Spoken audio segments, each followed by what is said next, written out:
And welcome back, Theo Thoughts Hey, everybody. family. How are you guys doing today? Judd, you having a fantastic morning thus far? Yeah, actually, I got up pretty early. I got up at 7 this morning. I've Ooh. just been waking up early most days. Yeah, Not always getting out of bed every day, but today took some time to enjoy the morning. Yeah. for sure. I found that if I set like 25 alarms, Mm, starting and ranging from like 2 hours before I want to get up, then like slowly in between each alarm, I wake up a okay. little bit more to Yeah. the point where I'm ready to get out of bed Yeah. by. Whereas if I just set the alarm for like 9, or Right. today would have been like 8:45. Mm, If I would have set the alarm for then, I would have gotten up and been like, I don't want to get out of bed because it was the first alarm and I yeah. wasn't ready yet. You'd think A little that bit of a cheat code. after like 8,000 days of waking up, we'd get more used to it by now. We're still not used to it. No one's ever used to it. No. So anyway, Yeah, anyway, we caveat. are, for those of you that have been following, last episode was round 1 of Miracle Madness. Now we're in round 2, Final Four. The final 4. Yeah. Before getting into that, bringing them out again. Got a cool update. So we recently talked about how we've been having growing viewership, or witnesses, as we like to call them. Yes, the reference of witnesses. And we've been seeing more engagement with that form of content, with the short form content, which has been really cool. So now across all platforms, so TikTok, YouTube, Instagram, audio episodes, all of that in total, we are now well over 10,000 total individual views across all of our things. Which is pretty astronomical considering that's bigger than the population of the town of which we are residing in for college. And wow, it's a pretty outstanding jump too, because I think a week and a half, 2 weeks ago, we had just hit 5,000, and that was a huge mark. Yeah, and then before that, we had just hit, like, at the beginning of the season, we had gotten just around 500 listens to our audio episodes. Yeah, but now just expanded to big proportions. Yeah, a lot of you guys like the short form content. Yeah, because we're averaging about like 700 views per each short clip. But thus is humanity. Yeah. Anyway, know y'all have been waiting. We've seen your votes, heard your cries, and so now can get into the results. So match 1, Fiery Furnace against the Parting of the Red Sea. By 1 vote more, the Parting of the Red Sea. Oh, so the last time we checked, it was the Fiery Furnace. I should have given you like a drum roll or something. I feel like that was anticlimactic. I'll put it. We'll in do the better audio. in the next 3. I'll edit it in. But okay. Yeah. But man, wow. Yeah. Match 2 by basically overwhelming amount. Elijah against the prophets of Baal. What was the other one? Paul bit by the Viper. viper. Okay. Well, it was underrated. We knew it really wasn't going to win. But it's still fun to talk about. It's still a cool miracle. It's still good. Yeah, that short did really well. All right, then the next 2 both won by the same margins, about 2/3. Between what I thought was going to be a real tough one, the Plagues versus Pentecost. We have Pentecost. Okay, good. I was a little. I'm a fan of the Plagues. I love the Prince of Egypt, but I'm happy that we could talk more about Pentecost because you can just keep talking about it. Yeah, and then the final one, match 4, the Fall of Jericho against the Sun Standing Still. Same book, some of the same people in the same time frame.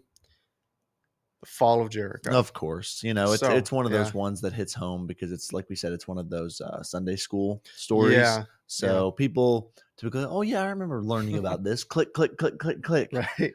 Yeah. So moving on. So you can't be heard over it. So now, in what that puts up in our current matchups, if you've and we'll show the bracket again. So now we have the Parting of the Red Sea against Elijah and the prophets of Baal. Ooh. And we have Pentecost against the Fall of Jericho. Son of a gun. So those are our 2 lineups. So last episode, we kind of had 5-minute spiffs on each of the miracles, reading some of the stories, kind of just taking them in for a moment. But one thing I think is really cool that we can, talk more about in these episodes. And we know, we'll be talking about some of the same miracles, but we'll try and keep more new stuff in our conversations flowing. Anyway, so round 2, parting of the Red Sea against Elijah and the prophets of Baal. So at least I think we all figured parting of the Red Sea was going to be a crowd favorite. Of But course.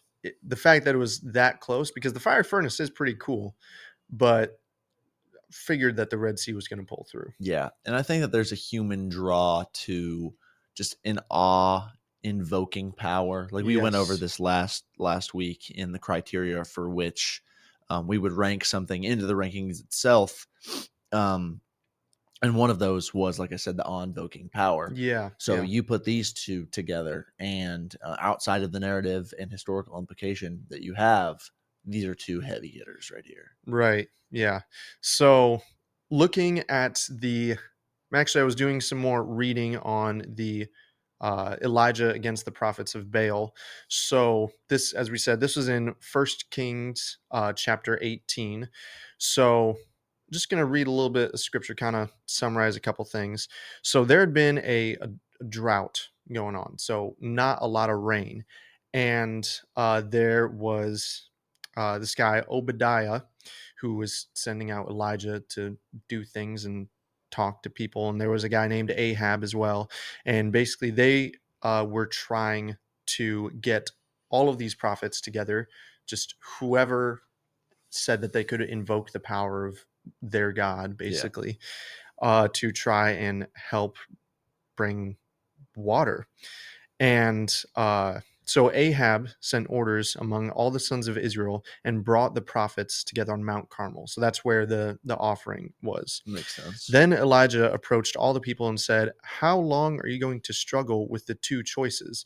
If the Lord is God, follow him, but if Baal, follow him." But the people did not answer him so much as a word. Then Elijah said to the people, "I alone am left as a prophet of the Lord, while Baal's prophets are 450 men." So this was also a big thing. So like in my mind, I was imagining this like, Elijah and maybe 10 other dudes. Yeah, 20. This is Elijah and 450 claiming to be prophets of Baal. And I imagine there's things left out in the story. Like if I were to get into an argument with one guy, sometimes it's like, oh, okay, like I'm getting a little heated. I'm getting a little flustered, especially, but it's almost prevailing wisdom at that point. 450 people versus one. And I think we just call back to the smugness of some of these miracles and like of God working through people, because it takes guts. I wanted to say something else, but it takes guts. It takes guts for you to stand up to 450 grown men in your own way and in your own wisdom to really believe something. And it's and now Elijah, so he was saying, all right, so we're gonna get some, I'll pick an ox and you pick an ox, and we'll prepare it and put it on the altar. And then Elijah said, "Then you call on the name of your God, and I will call on the name of the Lord." So I like how he says your God and the Lord. So the God, lowercase g and big L. the God who answers by fire, he is God. And all the people replied, "That is a good idea." So all these prophets, they were like, "Yeah, that's awesome." Who doesn't want to see that, Yeah. But I can imagine them all like huddling together, like holding on to shoulders. Like, is there any trick here? No, I don't think that there's a trick here. Yeah. So they said, "O Baal, answer us." But there was no voice and no one answered. And they did this from morning until noon. So they were all just dancing around for like 4 to 5 hours. And they were also, I think, naked. So cutting themselves. Yeah, it was a whole deal. And they limped about the altar which they had made, and right at noon Elijah ridiculed them and said, "Call out with a loud voice. Since he is God, undoubtedly he is attending to business, or he's on the way, or he's on a journey.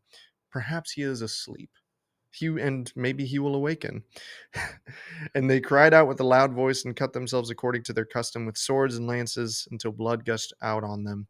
When midday passed, they raved until the time of the offering of the evening sacrifice. So all day. And Elijah's just standing there just like, is Baal asleep? Did he go on vacation? Bro. Like he was making fun of him. Of course. And that just takes an unparalleled amount of smugness. I'm telling you, like that is the word all the way around, is smug. Yeah. Imagine you being the sole opinion versus 450 others. And it says that he was ridiculing them, but I guarantee they were like, "Shut up, Elijah." Yeah. Like, there's 450 of us and only one of you. And He's like, well, I got a great big God. And all I see is that yours isn't doing jack kaput. Yeah. I still love that though, because sometimes we think of just like, oh, they talked differently in older times, or like, we're not the same people. Humanity is humanity. Like he was saying, they're just like, is he asleep? Yeah. Is he gone? Oh, why don't you get him back? Maybe he's just on vacation. I just Elijah was he was standing on business. Chad. Yeah. Elijah was a Chad. We'll put that on one of the Theo Thoughts t-shirts. Yeah. Spoiler. So after this though, so we talked about the before and all the leading up. So after this, of course, we know that the fire descended onto the altar and it just, took up instantly. Yeah. And so now Elijah said to Ahab, go up, eat and drink, for there is a sound of a roar of a heavy shower. So again, we had talked about there was a drought during this time, for a while leading up. And he said, well, no, there's nothing. And yet Elijah said, go back 7 times. And when he returned the 7th time, he said, behold, a cloud as small as a person's hand is coming up from the sea. And Elijah said, go up, say to Ahab, harness your chariot horses and go down, so that the heavy shower does not stop you. Meanwhile, the sky became dark with clouds, and wind came up, and there was a heavy shower. And Ahab rode and went to Jezreel. Then the hand of the Lord was on Elijah, and he belted his cloak around his waist and outran Ahab on the chariot. That's part of it, yeah. For that's whenever I was looking up initially, I didn't realize it was in the same story, but initially whenever I was looking up the greatest miracles of the Bible, it's Elijah outran chariots for 15 miles. Yeah. Fully probably 2 or 3 horses. Yeah. In maybe 1,000-pound chariot with a human being, but that's probably 25-30 miles an hour. It's crazy. So for this one, give the baton to Elijah. Have Elijah anchor the 4x4 for real. But anyway, this miracle just has so many different parts of it. So it's the fact that the reason for this was a kind of a plea to God to bring rain and showers back for their crops, because they didn't have a lot to eat or drink at this time, because they just didn't have water.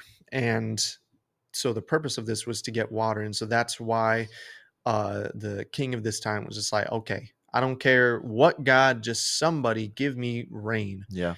But Elijah was like, oh, I've been waiting for a time like this. God prepared me for a time like this. And man, did he deliver. No kidding. Imagine being the only guy representing the one true God, and then you say a prayer, and then God brings down fire on the altar, which you told people to put water on to just drench. And then after that, then the rain comes. Then you run 30 miles an hour after a chariot. All of this was in one day. This was one day. It's almost, I don't like the word absurd, but because I believe it happened. But that is truly a crazy story. It is insane. Story. And insane. I don't think that we can underplay what it would have been to witness that. As a prophet of Baal, that'd be a really, really cool short story somebody could write. Yeah. Elijah versus the prophet. There's probably a chapter heading that's different. It's not. Is it Elijah versus the prophets of Baal? It or is something. God calls down fire. Yes, I closed out, but I think actually it was something like God or Baal, or God versus Baal on Mount Carmel. Okay, so imagine someone writing a short story of one of the prophets of Baal witnessing that, right? And it would have some cool literary title that would be the attention grabber, the hook. Yeah. But super duper insane, and just to sit there and witness after literally probably blood, sweat, and tears of all day pouring out everything that you have in order to have this false God. And then just this one naysayer on the sideline, 450 of your brothers. Yeah. And then this one naysayer on the sideline who's mocking you. And then he is like, okay, well then let's defy laws of nature. Go ahead and get that wood sopping wet. And on top of that, like we talked about last week, not even just the ashes, but the stones even turn to dust. And that is a number of heat that I cannot quantify because I don't know the answer. Right. Yeah. So there's honestly the more you look into it, and it's the fact of, so of course that was in Kings, and so we got a big area of a lot of prophets. Now Elijah, of course, we know did a lot of other things, and his name was spoke of a lot. Like a lot of people know the name Elijah, Of course, especially the Hebrew people later on. He's referenced a lot of times in the New Testament as well in other books, and so he was taken up to heaven. Yeah, bro didn't die. I know, it's crazy. And so there's because he's I think the only one alongside Enoch, because Enoch was taken up to heaven as well. Yeah, that's what it said. So there's him, because some people would like ask Jesus as well, like, are you Elijah? Like, did you come back down from heaven? Well, that was prophesied. Elijah's supposed to come back too. Yeah. And so it's crazy. Just all of the other, like if we looked at all of the other things that Elijah did, like it'd start to rank up as well. So like you got to look at the guy, because a lot of these miracles, well, not a lot, no, scratch that. Some of these miracles are one-off things that were done by a person, but that was it. Where this was like the climax. But Elijah, there was a whole range of things, and he's remembered throughout history too. Like he's a very prominent figure for the people of Israel. Of course, and it's one of those names also, and like we'll compare it to the Red Sea here in a second, but it's one of those names that just has like this radiation of power emitting from it, you know? Even so much that like his predecessor had a name ridiculously similar. Not predecessor. His predecessor after or before? I think it's before. Okay, well then his aftercessor. Correct me, Mom. I'm not good at English. Neither am I. Mom. Anyway. So yeah. Elisha and Elijah, you know what I mean? Yeah. So there's a lot to consider there. So you got the man himself and what he's done and the lasting effect that he's had on the Hebrew people. And then this time, one man against 450. And again, like kind of like Shadrach and Meshach and Abednego, just showing really who the one true God is. For sure. And showing that like, okay, no, these other things, these idols, these other false gods, they're not real. They can't do the things that our God, that the God can do. Because that's another thing I like what he said. He's like, he said your God and the Lord. Yeah. So not your God and my God, your God and the only one, the I am. So crazy. Pretty amazing. That's one of those just like foot stomping down on everything else. The machinations of man, pretty much. 100%. So back to the parting of the Red Sea back in Exodus 14. I would beg that if we're going to do a synopsis of Elijah's character, you have to do a synopsis of Moses' character. Of course, yeah. And being born unto, and it says in Hebrews 11 that his parents realized that they had a son who was like different, right? So they weren't afraid to hide him from the king of Egypt or Pharaoh. I was rereading it. They were, both of his parents were from the house of Levi, and his mother hid Moses for 3 months. Yeah. So hidden like completely with nobody knowing for 3 months until put him in the papyrus basket. That means she must have given birth with no sound, just stone faced. Yeah. Giving birth to a child stone faced, bro. No wonder Moses was so hard. For real. Anyway, so obviously grows up, doesn't want to be called the son of Pharaoh's daughter, doesn't want to be a prince of Egypt. Yeah. Leaves, becomes a shepherd in Midian, right? Yeah. God calls him out, has a stuttering problem. Yeah. Says, I can't even speak well. So like God chooses a humble beginning for someone to go to what would amount to probably in the top 3 of the most powerful men on the planet at that point. Yeah. Which was his brother. Right. Which is, that's a crazy story. But heads over there and then does all these crazy miracles. They got eliminated last week. That's not what we're doing, right? Right.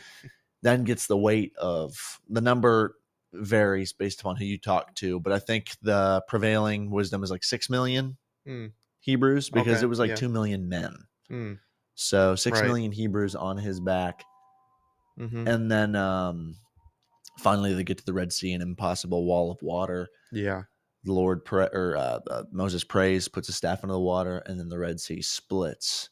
Yeah. And though there's talks about like what really happened, like there is some sort of like itch of a natural phenomena that people try to explain it off. I don't like that. I like to think that the water split in half for them to walk through, like the last Pirates of the Caribbean movie. It was terrible. You know what I'm talking about? Yes. With the Trident of Poseidon. Yeah. It was awful. Yeah, the first three are, just leave it at the first three, in my opinion. You're right. You're right. Anyway, so yeah, speaking more to that, because I was reading that some people thought like, oh, they could have possibly, in a low tide or in a, it could have been a year of drought, and so the level could have been lower, so there could have been a marshy area, but it was very specific, dry so land. much that it was italicized. So the sons of Israel went through the midst of the sea on dry land, and the waters were like a wall to them on their right and their left.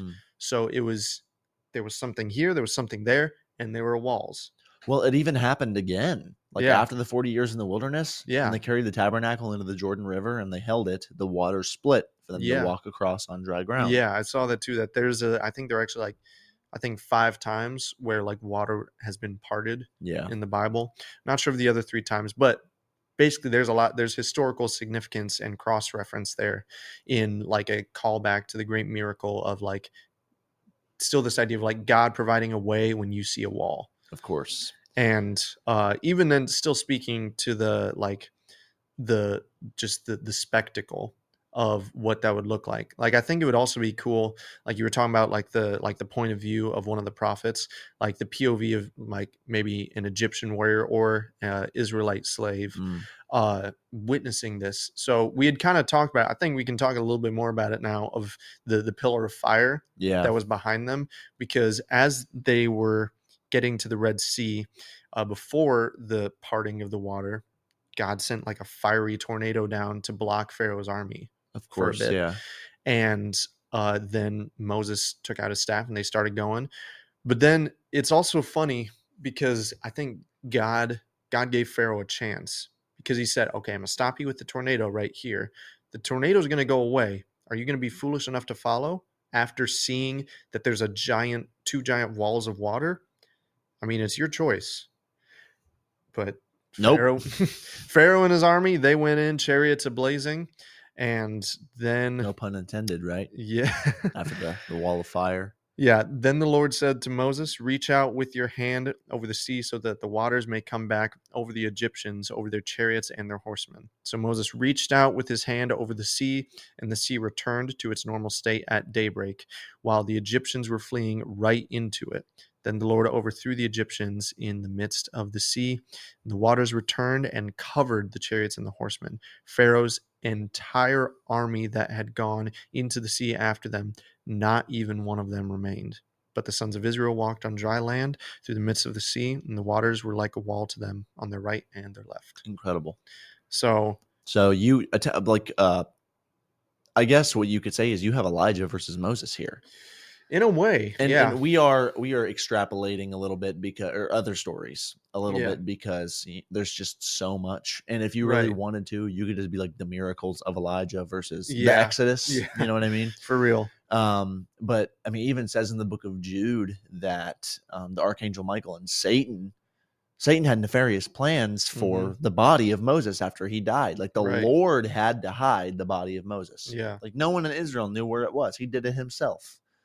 And then, of course, like the 10 Commandments and the rock at Horeb and like all of these things, right? So he has his own set of like spiritual medals on his chest that he gets to wear around. Yeah, for real. But as for the splitting of the Red Sea, allowing 6 million people, I can just imagine the weight off his shoulders as he sees like his children like walking through. Yeah, because so I think there are a couple differences of course, in personality of Moses and Elijah. I think I see Elijah more as this like shoulders back, chest up, like taking absolutely no nonsense. If God tells me to do it, it's already done. Of course. Kind of vibe. Moses is, I feel like, a little bit more reserved in some ways, and yes, reluctant. I mean, it's voiced that he is reluctant in some scenarios, and he's got a stutter.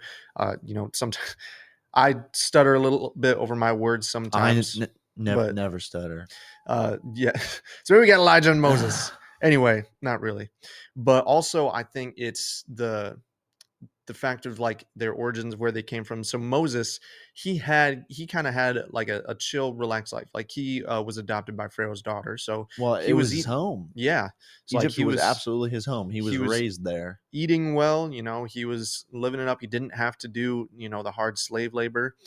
But once he got a witness of really like what they were going through, his heart pulled at him. God pulled at his heart, and he was just like, this was not what I had planned for you. This is not the kind of leader over the Israelites that I imagined for you. Let me show you the kind of leader that I have planned. And it's kind of like you said, we see a theme in the Bible of like humble beginnings, right? Yeah. And I would say it was a humble beginning, but then he was up on a high horse of sorts and dragged back down through the muck. And once again, I'm going to say you should go watch The Prince of Egypt. It really encapsulates the life of Moses really well up until it kind of splits whenever they cross the Red Sea to just like the 10 Commandments. Yeah. So there's a lot more that happens there. Right. But starts off low. Yep. Is high, the highest of highs, a prince of Egypt, right? Yeah. Goes low again, was drinking from the same trough as the animals in Midian. Right. And then is high once again at the end of his life. But didn't ever want the responsibility. Right. I feel like in scripture, especially in like the later parts of Exodus, most of it is just like Moses being mad at the Israelites. For real. It's like, come on, guys. What it doesn't show, I think it's so funny. So at the very end of the Prince of Egypt, it cuts to Moses holding the 10 Commandments. Yeah, walking down the mountain. And walking down and looking out over all the Israelites. Thankfully, it doesn't zoom in. Yeah, no kidding. What is happening down there? What's that gold speck? Yeah. It's just like, what are they bowing to? Like, so yes, Moses, I imagine, like he was just like, okay, I know I had problems, but like walls of water, guys, walls of water, because it says at the end of chapter 14, said, when Israel saw the great power which the Lord had used against the Egyptians, the people feared the Lord and they believed in the Lord and his servant Moses. But then we just skip another couple chapters, and then Mount Sinai commandments, they believe that, oh yeah, the golden calf made the walls of water. Yeah, I don't know that. And I've heard a couple different things. I've heard that the golden calf was supposed to be like an effigy. That's the word, right? It's supposed to like represent. Yeah. Because I don't know that they really had a something that was like tangible to hang on to. They didn't like that, the idea of Yahweh, of the great I am, but they didn't have anything tangible. So Aaron actually came up with the idea. Right. And Aaron was, I mean, not as close as Moses was, but like if there's a hierarchy system, he's on tier 2. Yeah. Yeah, because it was through Aaron that some of the words of let my people, like Aaron said, let my people go. Of course. Like he went up there with Moses to talk to Pharaoh. But you had one job, Aaron. I know. I'd imagine the like, we know like the kind of arguments that brothers can have. Yeah. I'd imagine Moses coming down, the kind of argument that they'd have. Always through the 10 Commandments. Yeah, because those that love each other sometimes fight the hardest. Of course. And so that's why I think also, like, I think because at this time, Moses happened before Elijah. And Moses had to come kind of already, like we talked about from that humble beginning, he had to put in a lot of work. Like, and because he had to put in a lot of work, there were maybe more times of doubt or times of, like, I'm not sure. I don't know if I'm adequate. As we fast forward to Elijah, and God has been providing for Elijah, and he's just like, oh, yeah, I got this taken care of. Water and wood, those mix. God will send fire. It'll burn the stones. Like he's just kind of like chip on his shoulder. Yeah. And that chip is the great I am. Mm-hmm. So yeah, so I think that's a good encapsulation of talked about that for a while. Beginning of round 2. Well, yeah, there's a lot to talk about there. So again, round 2, parting of the Red Sea against Elijah and the prophets of Baal. 2 really good stories. It kind of turned into, like we said, kind of like a Moses versus Elijah kind of deal. Yeah. Vote with whatever means you would like to. I would encourage all of you to get a chance to listen to the episode in full. I mean, if you're hearing me talk now, then obviously you're listening to the episode. Good job. Before you vote, so that you can really get all of these ideas and different facets of these guys. And if there's another thing that you guys are like, well, what about this? Or did you consider this? Let us know, because we're not perfect. Sometimes we miss things. Sometimes, I mean, we're only two guys trying to, describe the greatness of these miracles. Like, we're going to fall short a little bit. And honorable mentions will be honorable mentions. Yes. Yeah. And because we'll have a whole time where we talk about all of our past favorites, ones that maybe didn't make it onto the list, one that maybe like made it really far, but not all the way. So anyway, that brings us to the next bit of round 2. So now we have the next bit of round 2. We have Pentecost, and we have the great fall of Jericho. Let's talk about Jericho first. Yeah. So Jericho, as we talked in Joshua. So there's another dude, Joshua. Big name. Next after Moses. Hand me down. Yeah. But certainly nothing to skip over, because heck no. Joshua, there's a lot about him. We've talked about multiple stories in the book of Joshua in general. Like we talked about Rahab. I mean, even we just mentioned about the parting of the Jordan. The parting of the Jordan was just a couple chapters beforehand in Joshua chapter 3. Because in the conquest of Jericho, we have chapter 6. But now,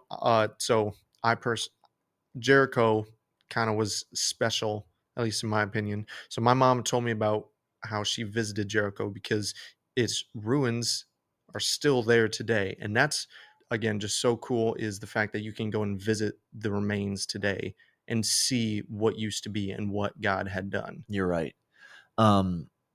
So like we had mentioned, Joshua sort of gets Israel, or I guess like the Hebrew nation, as a hand-me-down from Moses.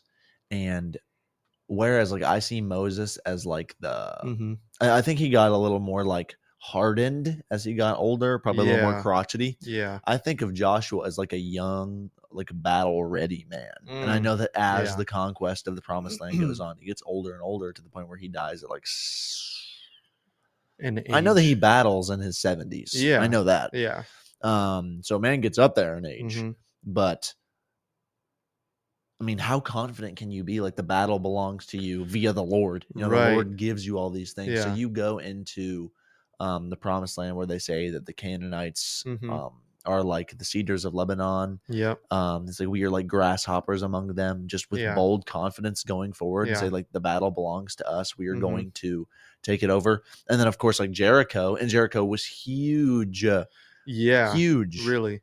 I had it pulled up here. So the walls were about 3.6 meters high. So for those of us in imperial terms, they're roughly about like 15 to 20 feet high. And then they were about 6 feet wide. So these were thick walls. And these were also erected about 9,000 BC. And then the fall of Jericho happened. Yeah, so this was an early, because this was a giant that would city. Predate the pyramids. It had a kind of like, you ever seen Avatar, like the cartoon? No. Okay. Well, anyway, there's a town, Ba Sing Se, where it had like an inner ring of like kind of the elite. So it had an inner wall that held the elite houses, and then an outer wall that held like all like Attack on Titan, random stuff. I have not seen that. Okay. So well, there's for the walls. Different people that have seen different things, you know what we're talking Minas Tirith. about. Yes. Minas Tirith. There we go. We both know that. Anyway, but it wasn't until around like 1600 BC that these walls fell. Wow. So this was for 8,000 years. For a long time.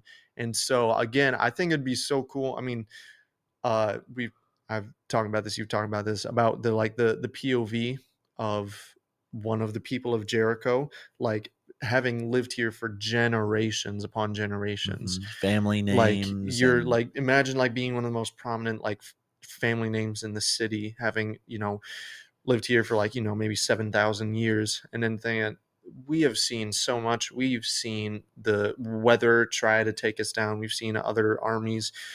Nothing can get past our walls. And then here comes Joshua, and he's just like, well, We want what your if milk there and were honey. no walls? Yeah. And we want your milk and honey. Yeah. And the Jerichoians are in there just like chowing down on milk and honey. And and the Israelites are like, no. Right. So God said, yeah, because they wanted their milk and honey, for real. Yeah. Very, very big on the milk and honey there. Yeah, the land of milk and honey. But I think it's cool because also I've talked about this story. I was just going to say, I wonder if God, like, so the promised land was full of peoples, and God said, wipe them all out. We don't want anything left. We don't want any remnant of their sinful lifestyles, sinful culture left. I wonder if God, like, pinpointed Jericho.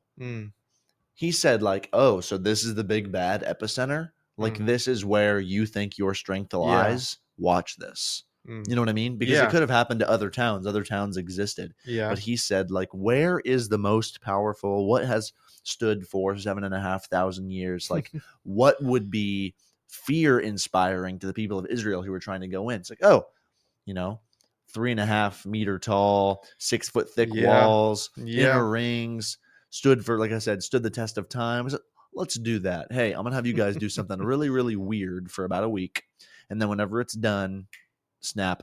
You guys are be chilling. Leave no one alive. Go get your milk and honey. Yep, that's about it. I think back because Israelites had been wandering for 40 years and they're trying to get into the promised land. It reminded me back to back in Numbers, back when Moses was alive, and they sent out the 12 spies into the land of Canaan. Yeah, because they were traveling through this time through the Red Sea, through land of Canaan and Amorites and all the other ites that are mentioned. Hittites, Perizzites, Jebusites, that ites. And if I'm imagining like the courage, because Caleb and Joseph were the only ones that had the courage to look into the land of Canaan, or to see the giant city of Jericho, see the giant people, the spies, the spies. They were the only one of the spies to actually enter the promised land at the beginning. And so I imagine being a young Joshua, seeing their courage and being like, okay, I gotta be like that when I'm my older. turn. Yeah. And so then he really takes it up, because then Joshua was a part of a lot of battles as well. Like Jericho was just one thing, but even then God like really handed Jericho over to them. And he was absolutely a tool for the Lord too, because he wanted, like, he is the narrative centerpiece of the story. The book's named after him, know? Yeah. Like, whether it be that it was eliminated, the sun standing still for an entire day so the Israelites could keep on warring, or the fall of Jericho. It's pretty cool nonetheless. And whenever he dies, it is handed down to the judges. So he was the last single, I don't want to say ruler, but single, like, figurehead of the Hebrew nation before it became Israel. Yeah. Like, I mean, it's noted, Joshua is noted a lot of times for just his military leadership in general, like leading into the promised land in Canaan, and won numerous battles. And of course, Jericho probably being at the top there, because yes, the sun standing still, like that was an incredible battle, but that was still, there was more work being done by the Israelites in terms of like having to actually do things, as opposed to just God saying, just walk around 7 times and then the city's yours. Well, and also Joshua was responsible for the divvying up of the land to the tribes. Yep. Yeah. And that's towards the end of the book. Typically, you skip past that stuff, because it's like, oh, this land goes to this tribe, this land goes to this tribe. The land of Judah. Yeah. And that, because Judah was what was a northern kingdom of Israel, right? Yep. Yeah. But even like, later in his life, he served as a great like spiritual and military leader, still remaining faithful to God, and trying to keep the Israelites on track. So he was a very strong. So it's kind of interesting. We were talking about Moses kind of being a little bit more hesitant, and so Joshua kind of being like a wonderful counterpart to, in some of Moses's more like shepherding, like being the shepherd, like the kind shepherd, getting the lost people and grabbing them out, to Joshua being the like the leading army man of like, okay, he brought you out, I'm going to defend you. Sort of like, obviously, like in Rome, you would have the emperor or Caesar. Yeah. that's just basically someone who, I forget what it's called, but like a general, pretty much. I guess a general would have been a best way for me to put that. I don't have to specify General Rome Josh. exactly. Yeah, General Joshua. Yeah. Well, the next is Pentecost, right? Yep. And I really like to label this as the pinnacle of what God had planned for his children, honestly, because, and it is tough. And whenever you put it in this regard, as I was saying to you before, it makes it seem like not a competition because you obviously have like the heroes of the New Testament involved, the disciples, though the disciples definitely aren't talked up like Moses or Joshua or Elijah are. Yeah. Typically they're referred to as like knuckleheads who can't seem to like get it right. Yeah. The sons of thunder. Yeah, they just can't seem to get it right. So ultimately the tool here that does all of this is the Holy Spirit. Right. So you have Elijah and Moses and Joshua versus the Holy Spirit. Yeah. Yeah. I mean, it's great. I mean, Joshua has his own book named after him. I mean, we don't have a book of Paul or a book of Peter. Yeah. But even, the book Acts of the Apostle, though. Yeah. Apostles. Yeah. And again, what Pentecost I think is so cool, as I talked about this in the last episode, is that like this was the beginning of like mass conversion, because after like this is really where it started and what skyrocketed into what we have today, because Jesus sent the disciples out sometimes, but not too terribly far. But here they were telling, it was like you each go and tell 2 people, and then you each go and tell 2 people. Yeah, a pyramid scheme. The Holy Spirit pyramid scheme. Exactly. Holy pyramid scheme. And that has what has led to today, with billions of people all across the globe pledging their lives to Jesus, which is amazing. And I like to think that, I mean, because this is when the Spirit showed up. Mm-hmm. This was when the very first time. And I've always like had a hard time envisioning tongues of fire. Like for some reason I think of just like a candle wick like over somebody's head. You ever seen the Sims game? Oh, like a little diamond. Yeah, just a little flame above, like a little player icon above their head. Yeah. But I would be interested to see some concept art or even the real thing whenever I die. And I'm like, hey, Lord, I want to see what Pentecost looked like. I know. I'd imagine it would just be like, so trippy because Peter said, just like, I know you're all confused. None of you are drunk because it's only 9 a.m. Yeah. So he's like, don't worry. We're not morning drinkers here. Yeah. But just even like opening your mouth, or like watching somebody open your mouth that speaks Arabic, and then hearing Latin, Ethiopian or Latin, like just like the kind of like we get kind of tripped up when we see like a 1 second lag between like audio and video, like watching TV or something, and we get confused. Imagine just hearing your native language fluently while like, was their mouth moving the same as their language, or was it like more like in their heads kind of speaking, like a weird, like not telepathy, but like where they're just hearing the true voice in their heads? Yeah. Or I get just an overwhelming sense of like joy. And I don't think that the Lord in this sense needed to show. In like the other sense, it's more of like a, did you have to stop it? No. Okay. It's more of like a wrathful power. Yeah. In this sense, it is like a super joyful expression of love in which he's finally able to open the door to all of his children. You know what I mean? In Romans, it says, and we talk about this, I feel like pretty often. I feel like in my brain of brains, it comes to the surface pretty often. But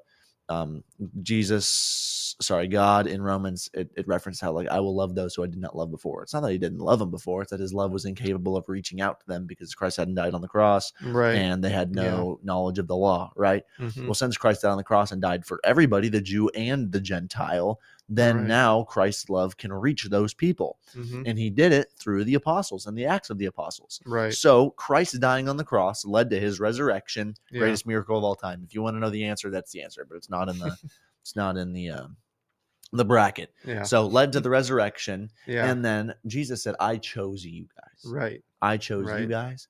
And the same Spirit that raised me from the dead, the greatest miracle of all time, is living within you. Oh, and he's coming real soon. He's going to break out. He's coming real soon. Yeah. And then all these crazy things are going to happen. Like we mentioned, the shadows. Yep. People like, I just want to go. I want a shadow to touch me. His lack of photons. Yeah. Yeah.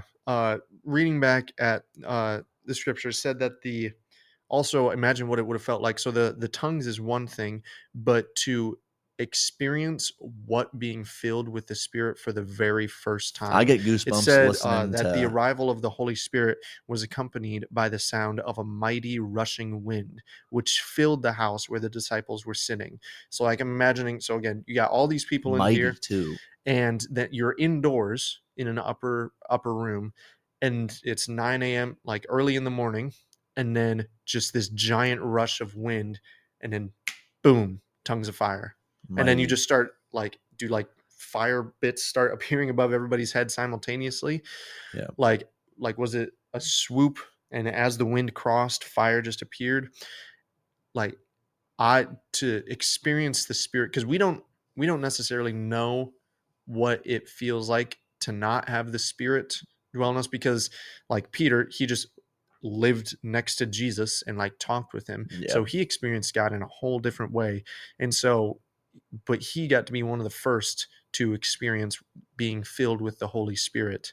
Like that would have honestly probably would have been freaky, and I could understand why they might have thought that they were drunk after not having drank anything. Well, and the Lord's Spirit works in more than just goosebumps. Yeah. You know what I mean? I'll be listening to Elevation Worship or like a song I grew up listening to, and I'll get goosebumps, and I'll be like, the Holy Spirit's working. Or before someone preaches, they'll be like, Holy Spirit, like, please speak through me. Yeah. Like, fill this room because I want your words to be spoken through me. Yeah. Right.